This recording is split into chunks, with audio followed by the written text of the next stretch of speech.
Hi everyone, thanks for coming to my talk. Today I'm going to talk to you about my work on simple efficient algorithms for learning quantum channels in PAC model in the approximate state discrimination problem. This is a joint work with Chung. Okay. So first is a little motivation about quantum machine learning. Quantum machine learning is a really popular area that combines quantum information and classical machine learning. There are usually two ways to discuss quantum machine learning. One is generalized quantum machine learning into quantum system, another is using the quantum computation power to solve classical machine learning problem. In this work, we do the first one. We try to generalize the classical PAC learning model into quantum world. And this work is really theoretical. So we study the information theoretical quadrant of the sample complexity of our problems. And more specifically, we are trying to learn quantum circuits, or more generally channels. Okay. So this is the classical base of the PAC learning model we get from. It's the PAC stands for probably approximately correct, and is introduced by Valiant in 1984. So in this problem, we start with a complex concept class, which is a set of Boolean functions. So each dot here represents a Boolean function from n bit to 1 bit. And there is a target concept. So this red dot here, C star, that is picked, and the learner doesn't know which concept is the target concept and want to learn it. So the learner needs to get some information about the target concept in order to learn it. And in this model, he gets the information by getting the samples. So the samples are just input-output pairs of the target concept. Remember, the concepts are Boolean functions. So, so the samples are input-output pairs, and the input is drawn from an unknown distribution D. Unknown means the learner doesn't know. So yeah, there are x1, x2, x3 that are drawn independently from this D, and the corresponding output C star of x1, C star of x2, C star of 3. Those pairs are given to the learners. And here is what we how is we explaining why this is called probability approximate correct. So the learner need to put the hypothesis H, that is epsilon close to the target concept C star. So because it's epsilon close, so it's approximately correct, and with probability 1 minus delta. So that's probability. And we need to, so visually kind of look like this. You need H, H to be inside a epsilon ball around this target concept C star. And if we want to talk about epsilon close, we need to define a distance. And so the distance is defined as the probability that the output of the target concept is different from the output of the hypothesis. And when the input is drawn from this unknown distribution. So this is a special point that important point that this input is drawn from the unknown distribution D. So even if the learner doesn't know the unknown distribution, he can kind of make up for it because of this definition of distance. And we want to study the sample complexity of this problem. Of course, you can also study the computational complexity, but we start with the sample complexity. And the sample complexity is just the number of samples that the learner needs to draw in order to do the PAC learning as these definitions. And the Boolean functions is quite a restricted class and has been generalized to many more functions and distributions by this series of work. And what we do is kind of following this line. So we generalize the Boolean function into quantum world. So naturally, we generalize it to quantum channels. So quantum channel from some Hilbert space to another Hilbert space. And just like the classical PAC learning model, there is also a target complex C star that is picked, and the learner wants to learn a C star. Now the different part is that the samples, input and output. Because we are learning a quantum channel, the input and output are now quantum states. And we assume that the input and output pairs, we are getting a little different because now it's quantum information. In quantum information, we can get unknown quantum state. It's just a copy of quantum state. You can measure it, but if you measure it, it will change it by uncertainty principle. So that's the quantum information part of the problem. And we assume the input part is given as for classical information weight, and the output part is given as an unknown quantum state. And so the learners still need to learn this with epsilon and delta. And now the distance is all different. In the classical one, the output is just a 0-1 bit, so it can either be same or not same. Now the output is a quantum state, so instead of just checking whether the output is same, we replace this by the trace distance of the output, and also and the input is still drawn from this unknown distribution, and you can easily check that this reduced to the Boolean function distance if the channels are Boolean functions. And we want to study the simple complexity of this problem. So this is a starting point of studying this problem.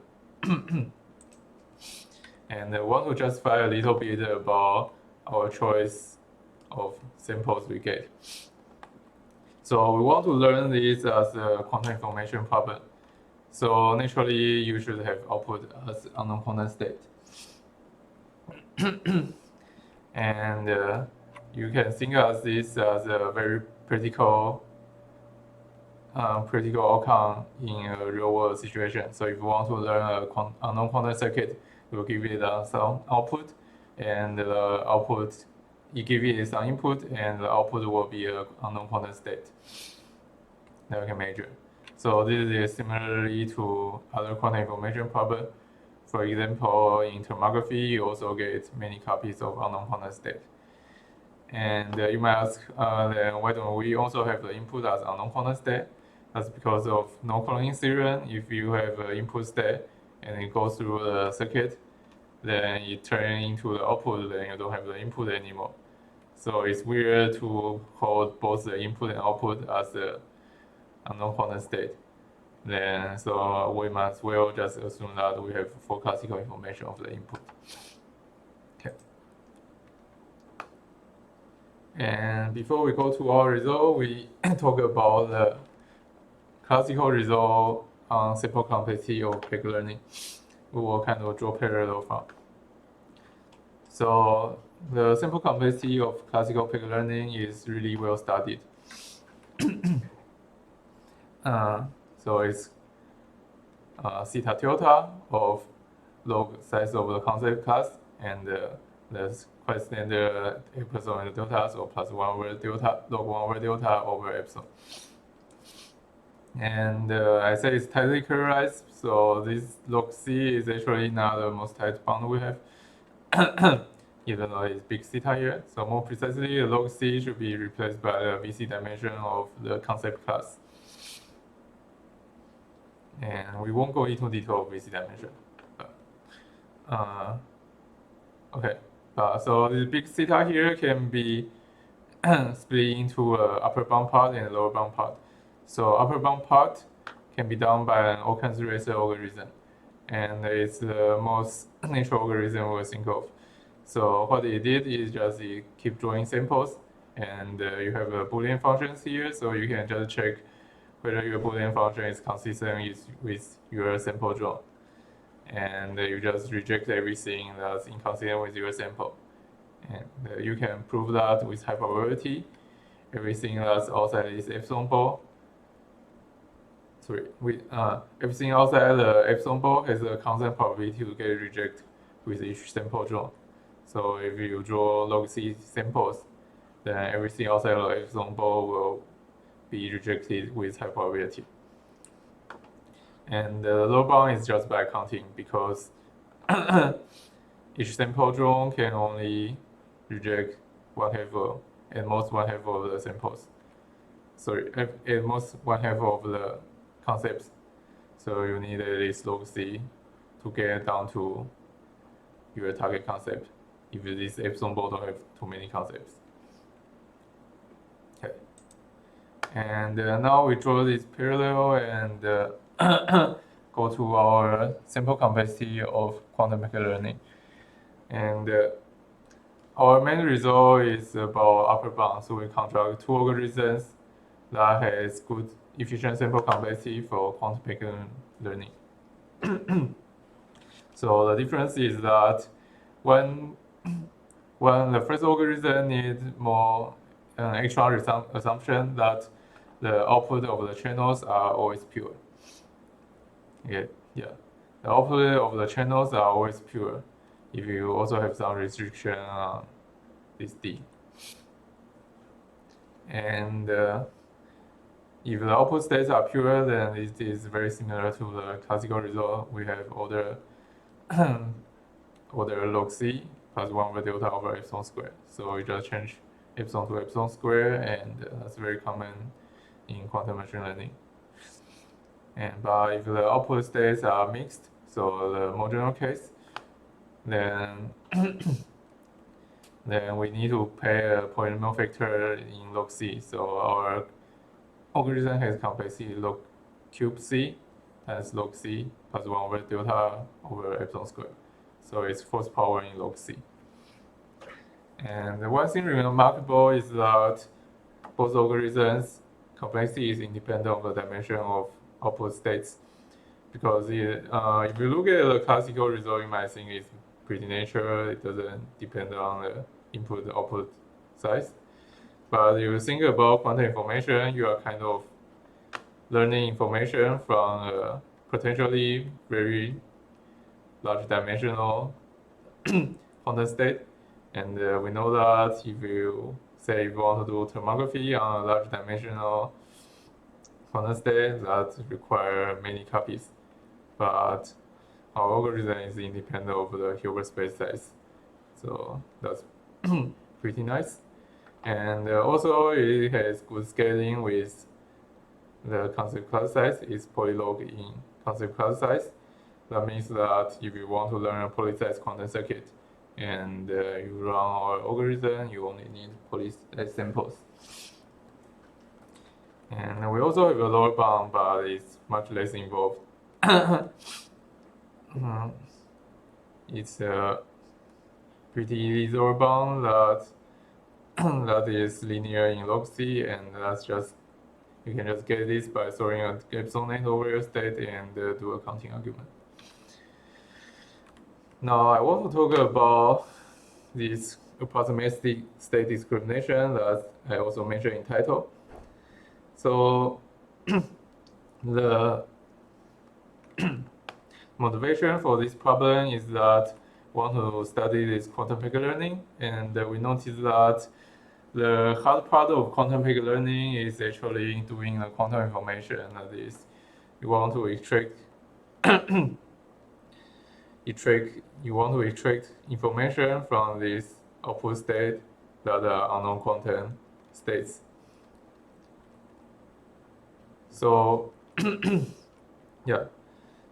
So the hard part of quantum mechanical learning is extract information from unknown quantum states, and we want to isolate this problem.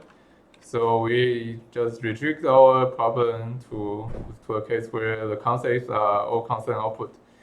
So the output of every concept is just some quantum state that's specified in the concept class. So every concept now is just a quantum state. And now we can reinterpret this picture. So we have a concept class C, which is a set of quantum states. And then there is a target concept C star, that is some quantum state. And we want to do this approximate state discrimination, that is, you are given many copies of this C star, many identical copies of this C star, and you want to output H that is epsilon close to C star. And now the distance is just trace distance between C star and H, because there is no dependence on input. Yeah. And you can see that this is we call this approximate state discrimination, because this is approximate version of the well-known quantum state discrimination problem.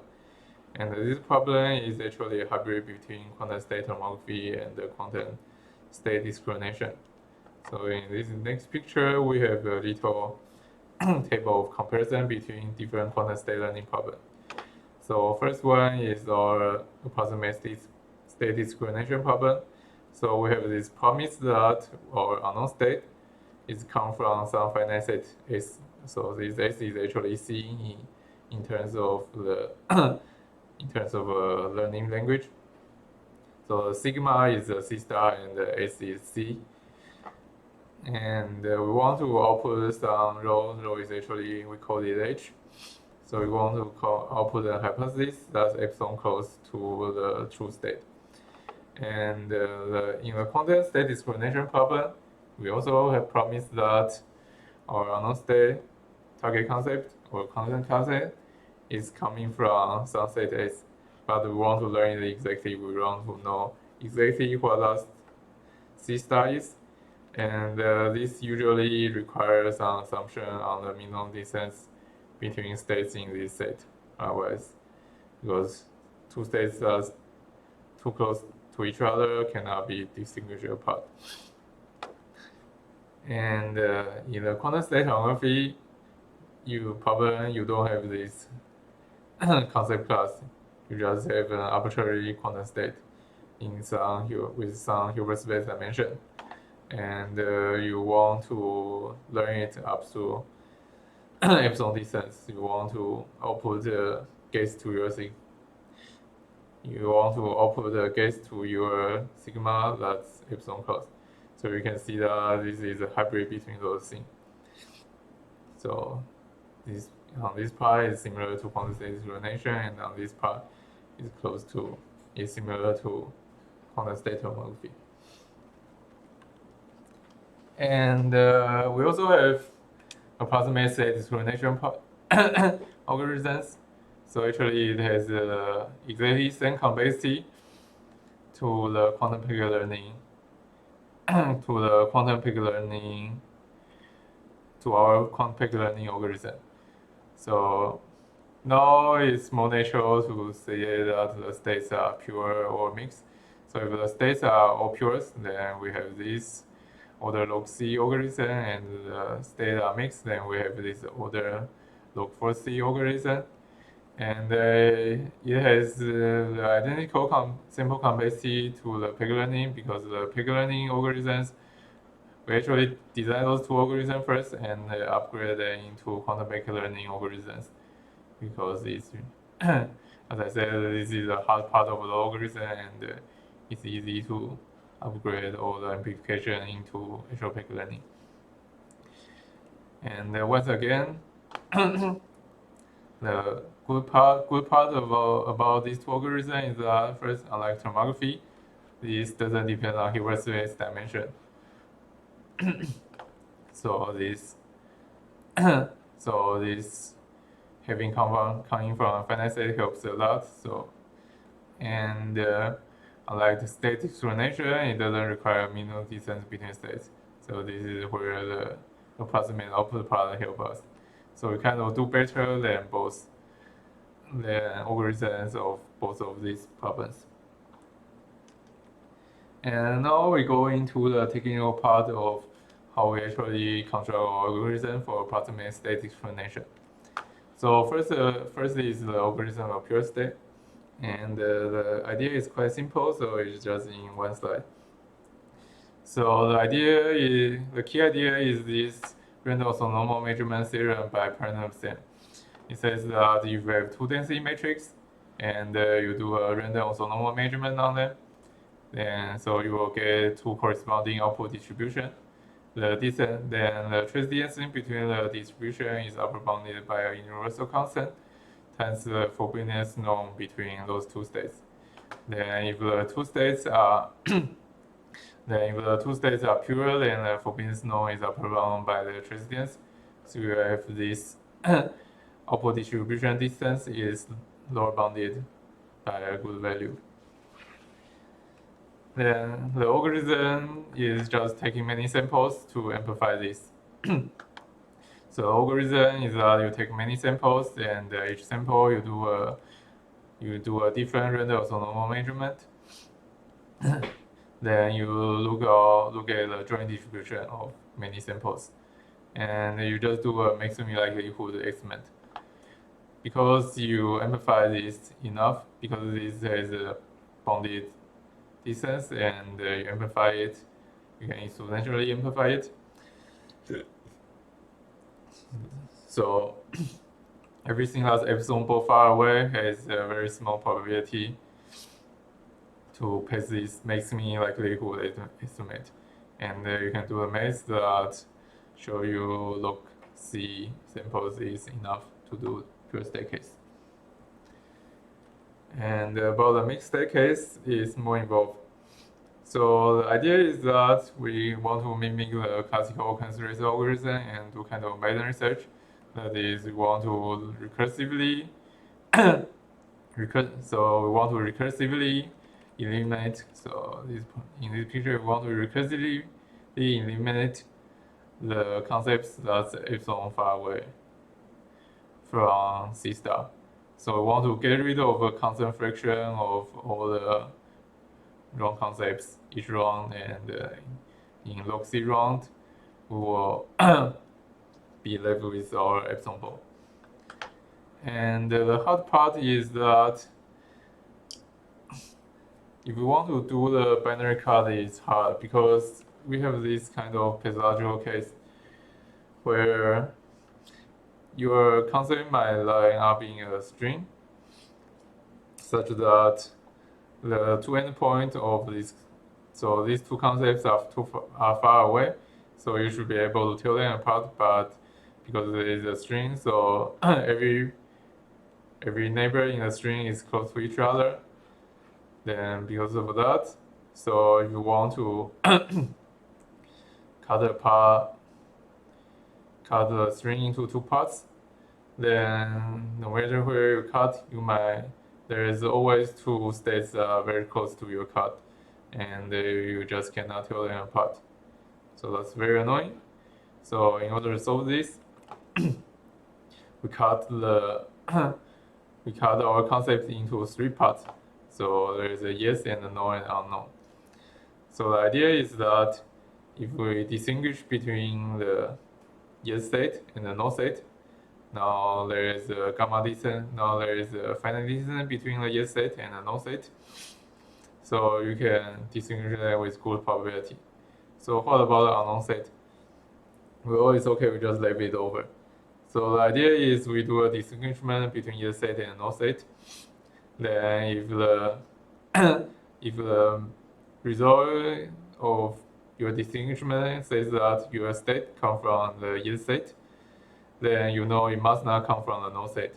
So it can come from either unknown state or the yes state, but you can rule out it comes from no state. And similarly, if the answer is no, you can eliminate the probability that your concept class your target concept is in the yes state.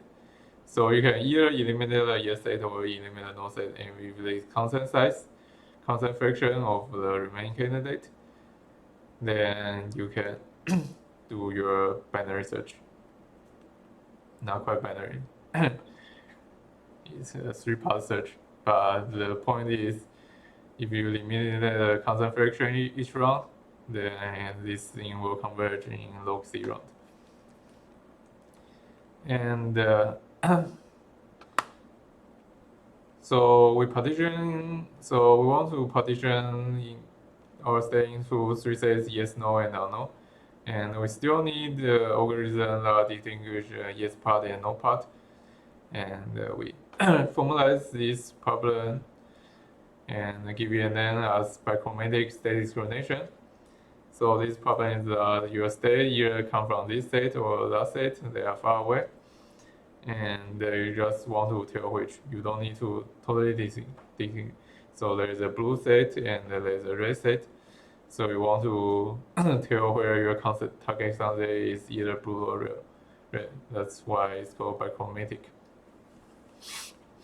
And we show that this problem can be solved by PGN, pretty good measurement.